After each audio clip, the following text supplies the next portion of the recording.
Salut à tous, j'espère que vous allez bien, que vous passez une très belle journée, nuit, soirée, quel que soit le moment auquel vous regardez cette vidéo et bien évidemment de très belles lectures, de très belles rencontres livresques. Pour ma part, je suis comme toujours très heureuse de vous retrouver aujourd'hui sur la chaîne Booktube pour une nouvelle vidéo. Poser, papoter un petit peu bouquin avec vous et aujourd'hui on se retrouve pour une vidéo qui normalement, je croise les doigts, devrait être assez rapide, assez courte. Le principe de cette série de vidéos c'est très simple, il y a des auteurs ou des autrices que j'ai très envie de découvrir, soit parce que les sujets sur lesquels ils écrivent m'intéressent, soit parce que j'en ai entendu beaucoup de bons avis, mais pour certains des fois ils ont écrit un certain nombre de livres et c'est pas toujours évident de savoir lequel lire en premier, vers lequel se diriger pour commencer, donc je compte sur vos avis et vos conseils dans les recommandations.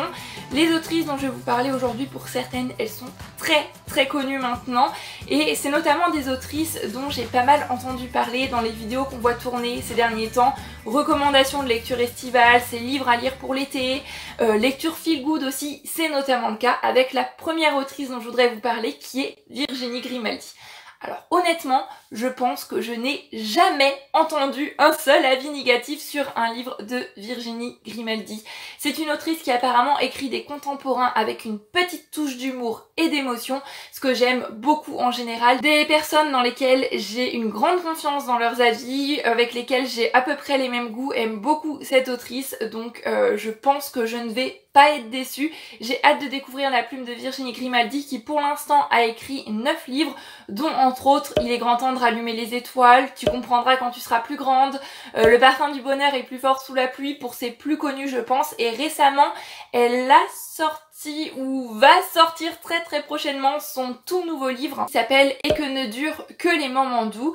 Donc voilà, parmi les 9, il y en a qui sont plus connus que d'autres et il y en a peut-être qui sont meilleurs que d'autres, je suppose, donc n'hésitez pas, je vais pas le répéter à chaque fois mais c'est le principe de cette vidéo, donc à me dire dans les commentaires les livres de Virginie Grimaldi que vous avez lus, ceux que vous avez préférés et pourquoi pas avec lequel vous avez commencé ou lequel vous conseilleriez plus pour commencer la découverte de cette autrice.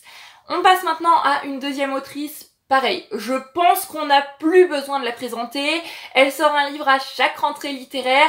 Il s'agit d'Amélie Nothomb. Alors, je vais pas vous parler des livres qu'elle a sortis puisqu'elle en a déjà sorti 36 et ça serait assez long. Je ne sais absolument pas par quel livre commencer la découverte d'Amélie Nothomb. Il y a un choix juste énorme, mais j'ai très envie de découvrir ses livres, j'ai très envie de découvrir sa plume. En plus, en général, c'est des livres qui sont pas très épais, donc je pense que ça peut se lire assez facilement, assez rapidement.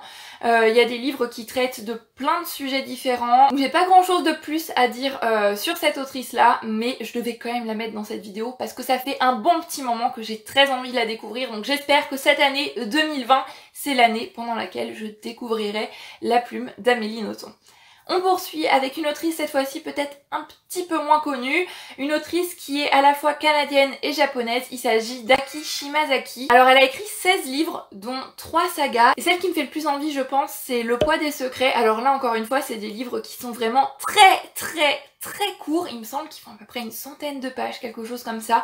Les couvertures je les trouve juste magnifiques. Apparemment le contenu est aussi beau que le contenant, c'est une autrice qui écrit des livres qui sont plein d'émotions avec une plume très poétique et ce côté poétique je le retrouve assez souvent quand je lis de la littérature asiatique, même si ça fait un petit moment que j'en ai pas lu, c'est une chose que j'aime beaucoup. Donc j'ai vraiment hâte de découvrir la plume et le style d'Aki Shimazaki. Je pense que c'est des sagas que l'on peut très facilement dévorer et lire les tomes les uns à la suite des autres. Donc je ne sais pas par laquelle commencer, même si voilà j'ai quand même une petite préférence pour Le poids des secrets, mais je ne sais pas si c'est la mieux ou pas.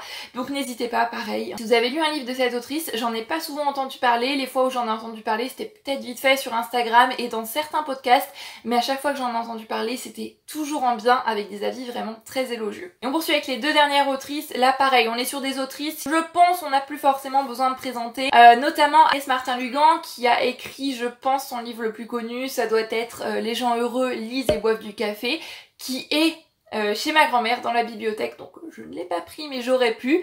C'est une autrice dont j'entends beaucoup de bons avis, mais j'avais pas forcément envie de me diriger vers ces livres. Les synopsis ne m'attiraient pas toujours plus que ça et je sais pas, ces derniers temps, ça y est, j'ai envie de me lancer, j'ai envie de découvrir son style, j'ai envie de découvrir sa plume, de découvrir ses histoires. Elle a beaucoup de fans, elle a écrit pour le moment 9 livres.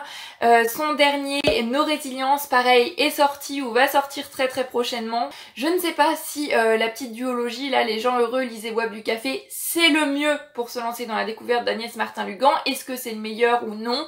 Là aussi, voilà, n'hésitez pas parce que je suis un petit peu perdue parmi ces livres et je sais pas lequel prendre pour commencer. On termine cette vidéo avec la dernière autrice, quelque chose de léger, de feel good apparemment, puisqu'il s'agit d'Aurélie Vallogne. Je pense que là, son titre le plus connu, ça doit être Mémé dans les orties. C'est des livres qui ont l'air vraiment parfaits pour l'été, des livres qui ont l'air vraiment drôles, vraiment légers, des livres un petit peu remonte morale, des lectures qui pourraient vraiment me plaire, je pense.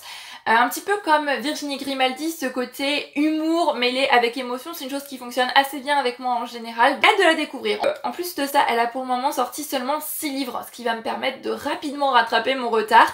Mais n'hésitez pas à me dire si vous avez un préféré de cette autrice, lesquels vous avez envie de lire aussi si vous ne les avez pas tous lus. Ça y est, c'en est tout. Je vous ai présenté les 5 autrices que j'ai très envie de découvrir en ce moment. Donc je vous retrouve avec grand plaisir dans les commentaires. Papoter de tout ça.